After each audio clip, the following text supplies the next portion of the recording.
મંડપ ખાડી શું છે અને તેનું મહત્વ શું છે તે પણ ગ્રાફિક્સના માધ્યમથી જાણીએ તો એશિયા, આફ્રિકા અને યુરોપને જોડનારી આ મહત્વની સમુદ્ર ધુની તેને ગણી શકાય છે.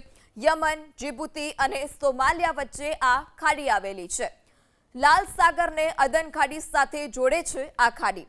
દુનિયામાં સૌથી વ્યસ્ત દરિયાઈ માર્ગમાંની આ બાબ અલ મંડપ ખાડી છે. બેરલ ઓઇલ સપ્લાય પણ થાય છે. દરરોજના 60 થી 70 લાખ બેરલ ઓઇલ સપ્લાય થાય છે. આ ખાડી બંધ કરાય તો વૈશ્વિક વેપાર પર મોટા પાયે અસર થઈ શકે. વૈશ્વનો આશરે 10% દરિયાઈ વેપાર આ માર્ગ પરથી જ થાય છે. જો ઈરાન આ ખાડી પણ બંધ કરી દે તો વૈશ્વિક બજારમાં પણ તેની અસર પડે છે.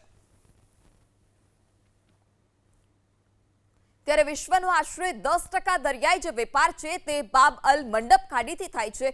જો ઈરાન આ ખાડી બંધ કરી દે તો વૈશ્વિક બજાર પર અસર પડે છે. દરરોજ 60 થી 70 લાખ બેરલ ઓઇલ સપ્લાય થાય છે.